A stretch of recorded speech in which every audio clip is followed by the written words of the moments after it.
And we are live. Welcome to the Badly Developed Podcast, where we talk about everything games. I'm your host and terrible game developer, Funku. And let's get into it. Hi, Gennifer. Hi. We have a guest today. Oh, and boy. By guest, I mean the person that I live with. She's going to be helping me out with this podcast, making it a little bit more interesting. I'm a terrible monologuist. I'll get better as I try to solo cast me playing Let's Plays and all that fun stuff. But hey, Jen, are you ready to do this little podcast with me? Yeah, I'll give it a shot. Feeling a little excited? You could say that. Probably a little nervous. Don't worry. People will love you. People are scary. And by people, I mean the two other people that watch this podcast. The internet's a scary place. It really is. You know, I always had that fear that, like, I would fuck it up on the internet or that the internet would ravage me. But I'm kind of, like, getting over that kind of fear. You know me, I'm so afraid that I don't even go on Reddit. Yeah, dude. I mean, like, I feel the same way. Like, I don't post any of my art anywhere because people can be mean. I don't know. But I think that's just part of the internet experiences that you just gotta learn how to get a thick skin. There are people out there that just say things when they have that shield in front of them, and we just gotta get over it, and that it's not really, like, how people actually feel. And also just be confident in our own work, you know? Exactly. I think it mostly revolves around that, you know, like, it's less about what other people say and more about, like, self-image and self-doubt, so. Yeah. Well, so welcome.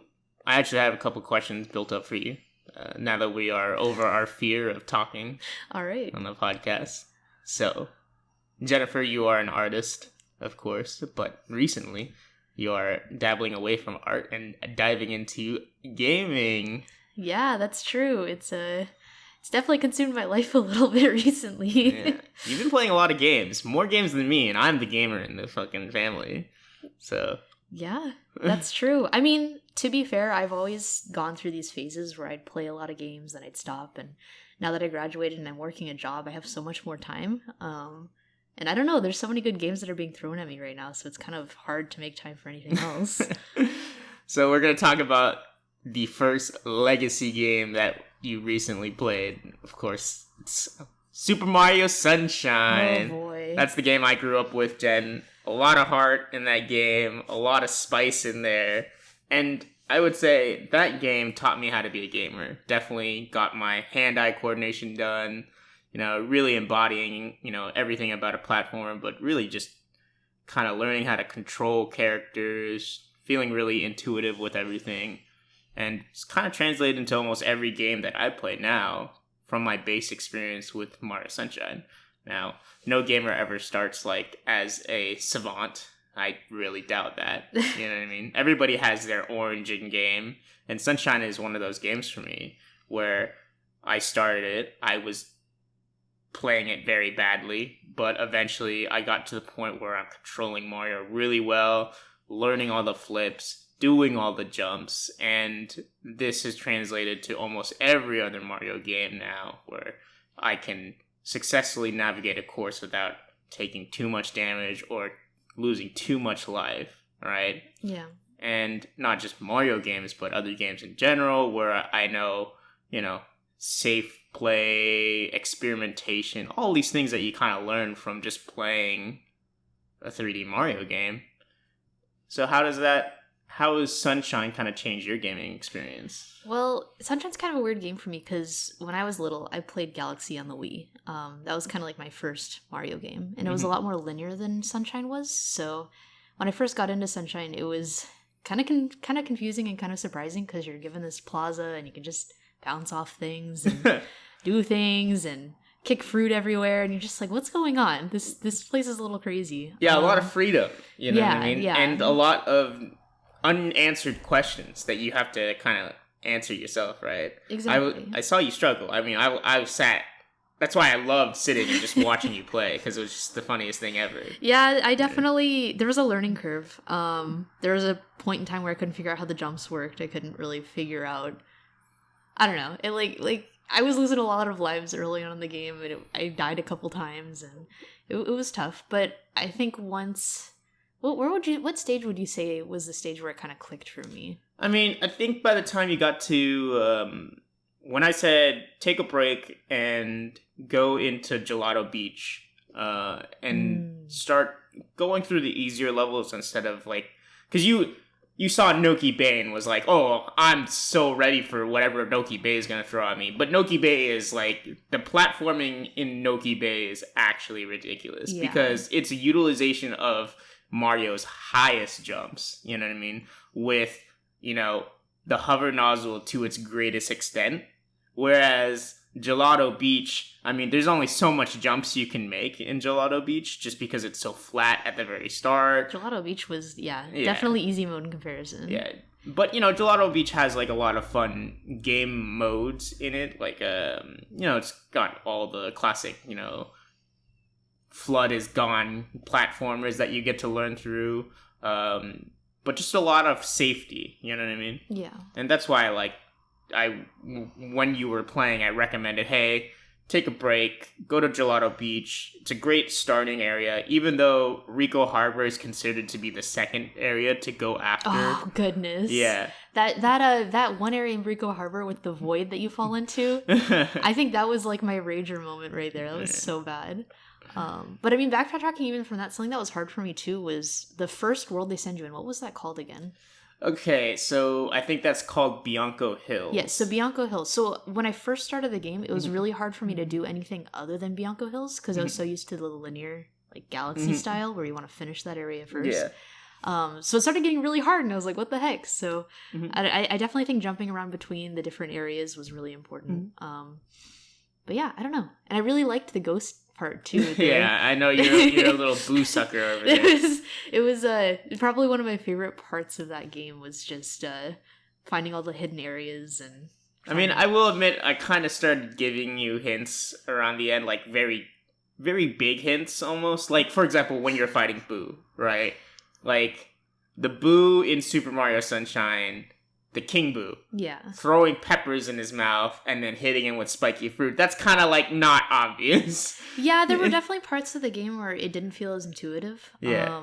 And, like, I'm kind of a dumb gamer. I'm not a great gamer. So for me, it was just very confusing. And then there was one other moment too where it just, nothing was clicking for me. I don't know. I think when I was playing Sunshine, I actually didn't read a guide for a lot of it. One, because I sucked at using the internet. Fair. And then two, I didn't even have a personal computer at the time. We just had the GameCube. Yeah. So, like, what am I gonna look at on a phone? Like, smartphones didn't even exist that much back then. Yeah. You know, we were a poor family, you know what I mean? Yeah. So you got your GameCube, you got your Sunshine. Sure, there are paper guides out there, but God knows that I'm gonna go search for that. So, you know, a lot of it came from me experimentation and advice from friends. But a lot of it was experimentation because, like, you get through one level and you go like, oh, I'm really stuck here. I'll go to school the next day, ask people about it. You know what I mean? Yeah. But that's only one level out of the 10 levels I play that night or the 20 levels I munch through. Yeah. You know what I mean? So, like, King Boo, although you may have struggled and I gave you the answer and the key, the amount of, like, work I had to do to kind of understand that fight was, I would almost say, not ridiculous, but, you know, it took a lot of me understanding what the game developers were trying to tell me, you know? They put you... I think this Boo fight is a big example of, like, everything that the game is trying to teach you. Like, experiment. Because the game's all about experimentation. They give you all these flood nozzles and everything. So they throw you in this arena where you know that you're trapped. And you only have one objective, which is this guy who's going to kick your butt. You know what I mean? You see all these panels, and you get like, ooh, disoriented. Like, this is crazy. Too many panels, right? But if you kind of break it down from the chaos, and you just go look at the panels, it's like, oh, these are the ones that light up. I gotta hit the ones that light up, you know? Yeah. And eventually, the slot machine rolls through, and... sometimes you get some good things, and then you realize, why am I getting fruit? You know what I mean? You get coins. Coins gives you life. That does nothing. Like, am I gonna get 100 coins from Boo and then fucking get a shine from it? Yeah. No, you get these fruit, and you just start going like, what am I gonna do with this fruit now? and you just start flinging around, you know what I mean? You start kicking things, and you just see his reaction when you throw fruit at him. He's like, Yeah. you know what I mean? And that kind of process of just keeping on, like, pushing through, you know, the deterrence of the game where he sends booze at you, but keep pushing on to experiment until finally you have the key is one of the things I loved about Sunshine when I played it. And it really taught me a lot about, like, although game design sometimes can feel infuriating when you're playing it, there is some truth and some logic to it all. Like, it's almost like a string that you have to follow. You know what I mean? Then I have 2 questions Yes. for you. There's 2 levels in particular that really kind of made me wonder what they were thinking. Okay, and I'm here we curious about your perspective from a game design perspective. Yeah. So the first one is one of the later ones where you have to ride Yoshi and change the fish into platforms by barfing fruit on them. Like, that whole level just felt I'm gonna be honest, that's another example of attempting things no matter what. Like, you jump, like, you get up there and you clearly see the Yoshi egg. It's very clear because they show it at the start screen of the Well, yeah, course, I mean, right? that's not the issue, Yeah, though. but here's what I mean. So they're clearly saying, I want you to get a Yoshi. If you want to skip over the Yoshi and just parkour your way up to the top, you realize that little kind of juice melting, the orangey, like whatever magma. that is, creme brulee. I always thought it was magma, but maybe not. Whatever it is, that it's up there, and you realize I have to somehow navigate a Yoshi up to this point, but Yoshi can only jump so far. Yoshi can only do these things, you know. Like, as much as I want to parkour with Yoshi, the rails of the, you know how Rico Harbor has the rails on the top? Yeah. That doesn't get you your Yoshi there, you know? And I actually did that when I was a kid. Did you? Yeah, because you can get Yoshi up there, you know? You start jumping on the roof of the house to the side beam, and then you just walking, you know what I mean? Real easy. But then it's still too far. Eventually I was like, oh, a helicopter. It's finally there. I've never seen a helicopter there, so I get the Yoshi there, and I try to do stuff. Like, he's just there to pose. Yeah. And I'm like, okay, so this is just, like, you know, I'm kind of used to, like, the world celebrating by the last shine. Yeah. So it's just like, okay, you know what? This is just the world being happy. The helicopter's here because the blooper's not here anymore. Yeah. So I'm like, okay, what's actually just not okay in this world? And what's not okay in that world is the fish. The fish are destroying you in this happy world, right? They hit you and they hurt you for 1 heart, you know what I mean? And I'm like, okay, fish, and I have a Yoshi. That's what's different in this world. And that's basically how it came. I mean, yeah. And granted, the first time I sprayed them with an orange Yoshi. So I was even more confused because it went up. You know what I mean? Exactly. It doesn't go far. Purple Yoshi makes it go far. But, like, my whole point is, like, they only use that mechanic once in the entire game, and it's, like, different colors correlate with different things. They could have done so much more with that, you know? Yeah. I mean, it's like a buffet as opposed to, you know, a fine dining meal. Sunshine was a buffet. It was a lot of experimentation, so many mechanics, and so many, like, ideas plopped into a game. Whereas the more compact games that you see now these days, like Galaxy and Galaxy 2. Odyssey? No, Odyssey's an oddity, and I'll talk about that later, because that's a funny thing. But the main problem is that Galaxy, 3D World, they're all very compact. But then they use mechanics that you can hone and master in different scenarios. You know, you get Cloud Mario one time, right? But then you get it another time and you go like, oh, I know how to utilize it, but they put it in different scenarios. And they try to really stretch that mechanic out so you learn every asset of it. Yeah. You know what I mean? Whereas with Sunshine, there's so many ideas. And of course, there's other factors too, like, you know, small development time, et cetera, et cetera, et cetera. But the game that they made, it's just a lot of ideas crammed into, the thing. They could have made the game without the blaster nozzle. They could have made it without the super speed nozzle, right? I mean, when did you actually need the super speed nozzle? Not ever, but it was pretty fun. Yeah, it was fun, and that's the point. They just wanted you to have fun on this little experimentation. They rewarded you with 1 or 2 shines where you break through the door, but that's not a real, challenge or effort, you know what I mean?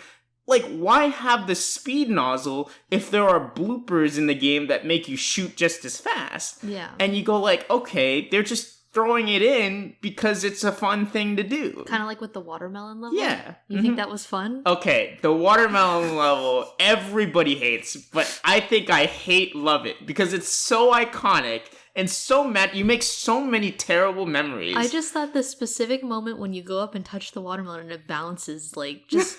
That was the most absurd thing I've ever seen. You're like, what is going on? Why is it floating? And then it pops, and you're like, wait. Yeah, that was pretty crazy. But anyway, so you had one more level that you wanted me to explain. Go ahead, Jen. That was my level, the watermelon level. The watermelon level and the Yoshi level. Those aren't even the bad ones. I mean, for me, they were just so absurd, obviously there were challenging ones. Every single void one, I think I died 20 times each or something. Mm-hmm. And that's because those are super challenging in terms of the platforming. Yeah, it's parkour. Yeah. Which definitely is not your strong suit. And yeah. I can see a lot of people struggling, but you got through it, which is amazing. And you didn't get it through help from me, let's be honest. That's because true. I cannot help you with that. You have to learn that mechanic. So watching you beat those levels was pretty magical. You know what I mean? I mean, I didn't feel like it was magical. I felt like it was torment. But, that's okay. I'm glad I got through it. What I did think was weird was when I beat the game, when I beat Bowser in the end, I thought I would want to return to complete the game, and I didn't. And I remember wanting to do that with Galaxy. So I'm wondering why that's the case. So the problem with Sunshine, when you beat the game, you almost feel like you're already done. Even though no, you don't know how many, going into a game, you don't know how much shines there is to complete the game. You know what I mean? Unless you get someone to tell you. If I say there's 140 shines, you can only believe that, right? Yeah. But, you only collected the shines until the game prompted the final level, right? Yeah. And that was around 60 to 80, right? So you're clearly missing a lot of shines. But then again, you beat all the levels that the game really wanted you to beat. You know what I mean? Yeah. The celebration levels or the 8th shine in each area, that's nice. I mean, I still went after those. Yeah. But I think what I thought was interesting was when I played Galaxy, I remember there was a whole world you could go to afterwards with really challenging versions of the levels you already played. And I really liked that, the penguin surfing and stuff. Like I said, but that's just development. You know what I mean? That's just the developers having a lot of time and they're like, okay, here you go. Here's a fun extra bit. You may have beaten Bowser, but, you have this whole other galaxy to explore. And it's kind of teased. Whereas with Sunshine, it's just oh, you beat Bowser, the people are happy, and you kind of feel relief about it. Because, you were convicted, it fits with the storyline. I was set up. Yeah. Whereas in Galaxy, you may have beaten Bowser, but the fun adventure about Galaxy is the exploring of the new worlds as opposed to the Sunshine where you're trying to save the world. And I feel like it's the mechanics more so in Sunshine that draw you in, because it was a good game, don't get me wrong, it was a lot of fun and it felt great. It's just very different, so cool experience. And now you're playing games like Crypt of the Necrodancer. Well, okay, let's be honest. Crypt of the Necrodancer I started playing when you weren't here, and I was very lonely, and I loved the music, and honestly it's one of my favorite games. So I haven't played Crypt of the Necrodancer yet. Yeah. Now I know it's a good game. You can see from, just looking at a trailer, that's clearly one of the most unique concepts out there. It's got great gameplay because of its unique concept, and it's just a great game overall. Is it a game that I would play? Yeah, like you and I like very different things. For me, it's spooky and it's grave and it's disco and remixes and it's my first ever experience with a rhythm game.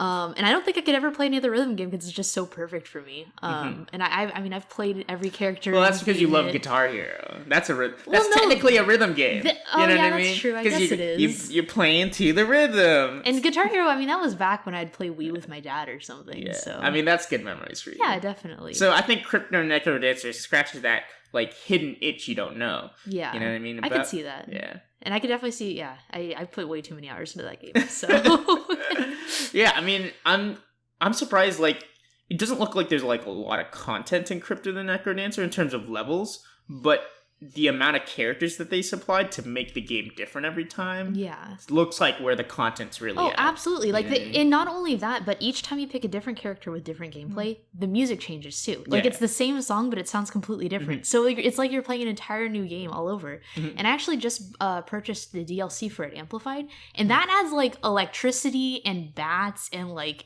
I can't even wrap my head around it.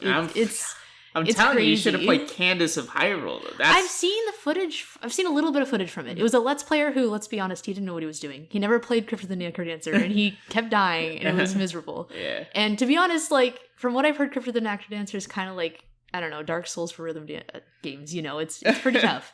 But I heard Candace of Hyrule is a lot easier.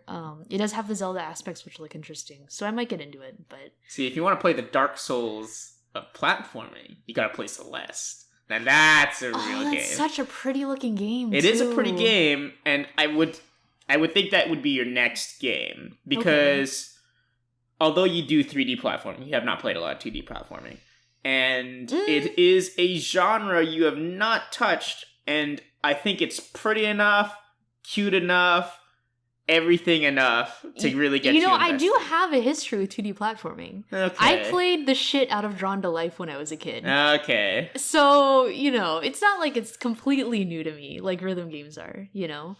But yeah, I'd be down to try it out. I've heard good things about it. Yeah. So. And it's a, you know, well-priced game. It's easy to get. I mean, really, you can go on Steam. You can go on the Switch. I'm pretty sure you'd like it. Yeah. I mean, Andrew's playing it right now. Oh, really? Yeah, he's streaming it right now. Is it a single-player game, or can you play multiplayer? I believe it's single-player. It's like a single-player campaign. If it was multiplayer, I wouldn't see any point to it. We would just both be struggling. It's not really a game made for multiplayer. Like, say, Pummel Party, where you need other people. Oh, God, you know what I mean? Celeste doesn't need another player to play. You know what I mean? So, anyway, yeah, you played Pummel Party recently, too. Yeah. How was that experience? Well, I was playing with a group of individuals who I am very fond of. They're my younger brother's friends. But when we played, somehow one of the guys got a dice that went up to 32, and the rest of us had a dice that only went up to 10. Yeah, I don't get that. So I have no idea how it happened, but he kept rolling 20s, and we were all rolling 7s. So that kind of... And I'm surprised he didn't win. He didn't even win. And he must have sucked at minigames. Well, he never used his items. You know what? And yeah. I will be honest. I think Pummel Party... When the creators made Pummel Party, there's no denying that they were trying to make a Super Mario, Mario Party like clone, right? But then they're like, I want to make it like really kind of hardcore and challenging and skill rewarding. But then there's actually a secret balance to Mario Party to make sure that everybody's having fun. You know what I mean? Yeah. Like, people who are skilled in Mario Party get boned. Yes, absolutely. They can get boned at a moment's notice. Proof by the game that you and I play. And it can be any time in the game. It doesn't have to be at the end when the reward you. It's not just the rewards. It's any time during the game. And Pummel Party, it misses that. So the people who are not skilled at the game and are behind will always be behind. Yeah. And will always just not want to play. Exactly. And that's the worst part about it. Like, I could definitely attest to that. I'm awful at the mini games. I think the only one I ever won was the tank one because I got launched in the air last minute. And yeah, I never won any items. It was hard to interact with people, and you get left behind, you know? I mean, don't get me wrong. Like, Mario Party rewards its players for being skilled and being good, but it's just the balance in that, or the catch-up mechanic, basically, the blue shell of Mario Party is so... infuriating for the first player. But you know what I mean? That's how you're always gonna feel if you're the first player and you feel like your life is gonna be threatened. You know what I mean? But it has to happen. Or else only you are having fun and you're just dragging your friends through a terrible party. But I will say this, I don't think the newest Mario Party really had that much of a Okay, mechanic don't I'm not talking about Okay, we don't have to talk about it. That's fine. Okay, the newest Mario Party is untested. It's still got some core values, but oh my god. I have nightmares about like I said, Island. Pummel Party is a copy of the old Mario parties. Like, Okay. 1 through Six? I'm gonna be nice and say 1 through 8. 8? Okay. They're gonna yeah. stop at 7. Because of course, my favorites are gonna be 4, 5, 6, 7. You know what I mean? Yeah. 1, 2, too old for me. You know what I mean? 4, made it to. I'm pretty sure it made it to the GameCube, and that's the one we played. 5 is super magical, but just it has the best themed maps, and it's almost there. It's almost like too big, too small kind of thing, and not enough craziness. 6 is amazing, but very easily exploitable. Just it really gets kind of nuts. 7 has really cool maps and really cool concepts, but it starts degrading just a little bit.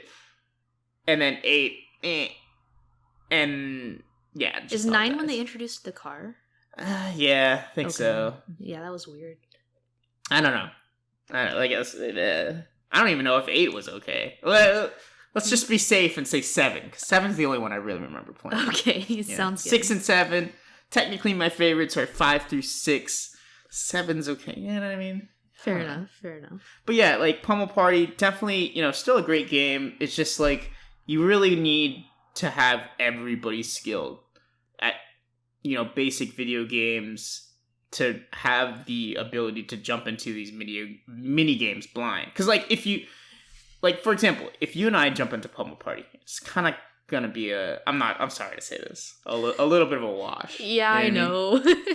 But, when I play it with someone my friends like Tomo or Ellie, and all three of us kind of get in a Pummel Party session, it's a little bit more even because we kind of have a standard in these games where we can easily understand the controls that the game is asking for us. We see our body, that's a joystick. You know what I mean? We see a car top-down view, we understand how to move it. You know what I mean? WASD. You know what I mean? All of these things are kind of intuitive for us. We're ready for it. Yeah. So, none of us are going, because I hear you when you play Pummel Party. None of us is going, I don't know how to move.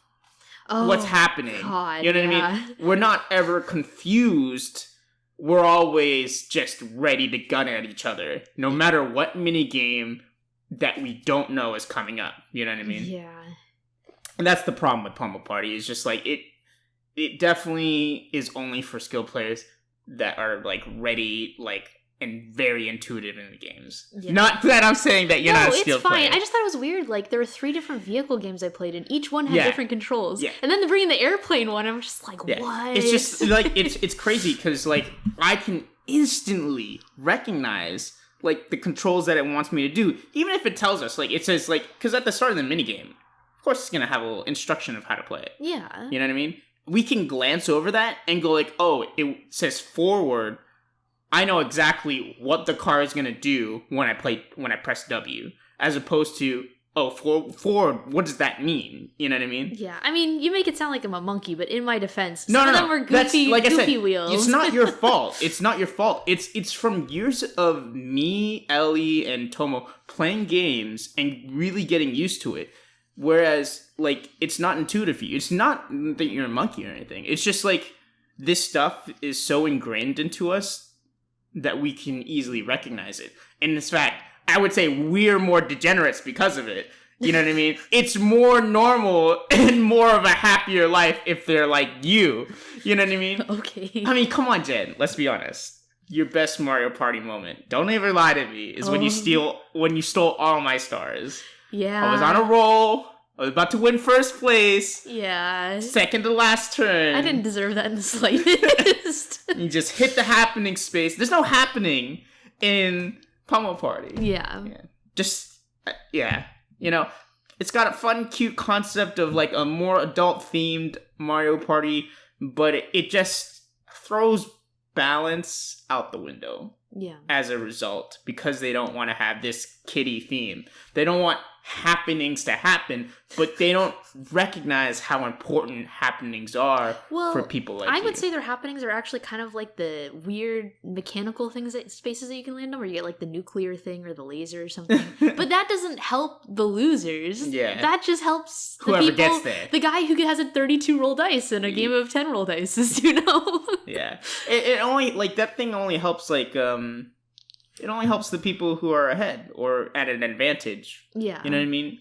People who can take advantage of the situation. Whereas randomness, although a lot of people are afraid, so many people in game design are afraid of random.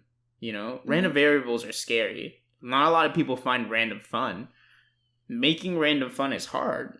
And I think Mario Party finds this unique balance of making random fun for the right people. Yeah, so you can lick the salty tears of your enemies. Something like It's that. great. It's just at that moment I recognized how, like, when you stole my stars, I was filled with dread, but then I was also filled with appreciation for the design. You know what I mean? Really? Yeah. I think I would have just been a little butthurt. No, You know? like I said, he was just like, I didn't know if I was dragging you through, because, like, you know, the homies are over at the place. We want to play Mario Party. You're hanging out. We don't want you to not be doing anything. You know what I mean? Yeah. Like, you don't want to watch us play video games, so we're going to include you.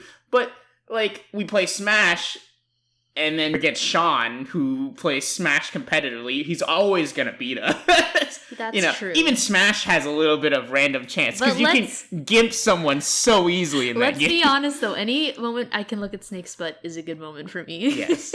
But yeah, that's why, like, you know, it's But great. I know what you mean. It definitely equals the playing field for people who are less experienced. That's why Nintendo's so magical. Such a great terrible company. Great, terrible company. Oh, I love game companies. There's always something wrong with them, you know what I mean? Yeah. Sounds about right. So what's the next game, Gennifer? Ooh, I'd love to talk about Terraria, which I have only recently discovered. I don't play Terraria. So I will say this. The reason I started playing is because my friends wanted to, me to join them. They're very experienced. Mm-hmm. My first experience with Terraria was throwing me into a super hardcore hard mode or something, and we just died every 2 seconds. Yeah. I was like, this game's awful. I don't want to play anymore. But then Kenneth was like, nah, just buy the game, try to play it out. So I started a world with my little brother, and it's been really fun so far. I thought it'd be like Minecraft. It's nothing like Minecraft. It's nothing like it. Looks like 2D Minecraft. It's the best way to describe it. Yeah. In terms of aesthetics. Yeah, like the first day is like Minecraft because you have to punch trees. But other than that, I mean, it starts going on its own. The weapons crafting and the bosses, and you're just like, what? So all I'm doing is making pretty houses it's now. It's a totally different game. Yeah, and the reason I have a dumb reason for not playing Terraria, I say I will not play Terraria because I already learned how to play Minecraft. I don't want to learn another game like that. See, that's no fun. That's a dumb reason, but that's the reason I'm sticking with it. If I can do it, you can do it. No, I refuse. Like I've definitely been listening to videos in the background and trying to figure it out. I am a Minecraft map maker. I need to be focused on making maps as opposed to learning new systems and different games that I'm never gonna do anything with. But Kenneth, you can catch worms in Terraria. Okay. You can't do that in Minecraft. One day they're gonna add worms. Also, they have Minecraft. a boss called Morningwood. How can you not love that game? I'm not gonna say Terraria is a bad game. I think Terraria is a beautiful game. It's well designed. It's well balanced. But Minecraft, it has too much nostalgia, too much of my heart. I cannot betray it. I am a slave to it for the rest of my life. There will always be a cube on my desk. I mean, goodbye, Terraria. I can't argue with you. I mean, Minecraft's kind of the reason we got together in the first place. So it definitely holds a very special place in my heart. So but at the same time, I'm always looking for new games. Yeah. I mean, not always. But well, I guess I'm glad. I mean, games are hard to come by. You know what I mean? I'm gonna be honest. Like, there may be like a million games on Steam Greenlight there may be like tons of games, but when I go through the store, I see just a blank void. Why is that? I don't know. It's just not the games that I want to play, you know? Like, I want to play a game that I'm going to have fun with you, but I'm also going to have fun with Tomo. Or I'm going to have fun with Ellie. Or I'm going to have fun with Andrew. Or I'm going to have fun with Bora. Shout out Bora. God forbid he plays games with me. You know what I mean? Yeah. Like, oh my god. If a game can pull Bora out of his slump of gacha games, I'd be so happy. The amount of people I know right now playing gacha games makes me a little depressed. You know, I was like, that's why, like, things like Among Us, I get a little bit excited. Even though I know Among Us is not, like, the greatest game, it's not the well-designed game, it's not perfect. And granted, they did patch it pretty well once it started getting super popular. They were pretty smart. Like, they moved quick. They had this little bit of confusion whether they should make Among Us 2 or stick with Among Us. Now, I'm not actually aware of this. What did they do to patch it? Well, you know, they started cleaning it up, you know? They were like, okay, let's make it so that you don't see the identity when he flies out the window, you know what I mean? Or, you know, just basic small things that kind of, like, for that genre in specific of detective sleuthing secret role, it's pretty important, you know what I mean? You throw someone out the window and it tells you who it is or doesn't tell you who it is a huge thing. You know what I mean? Having the option if you want that. Having the option is a huge thing. I didn't even realize that wasn't an option before. Yeah, exactly. Wow. Mm-hmm. Yeah, huge. It wasn't an option originally, and you would just know. And then they patch it in, and it's like, wow, the game is now better. You know what I mean? Absolutely. Oh, the taskbar doesn't move. That's huge. You know what I mean? Because the game has so little mechanics, all these mechanics for the amount of information that you're trying to pull. Because, like, the game is all about information. You're trying to pull as much information as you can from everything that you interact with. Yeah. You know what I mean? Because that's helping your survival or your win condition. You know what I mean? Whether you're the killer, information is key. Whether you're the, I don't know, what are you, innocent? I don't know what they call them in the... You're just a spaceman. Yeah, when you're the regular, nobody, innocent spaceman. Best boy spaceman. Information is king in a game of, what do you call those things? Hidden role? Yeah.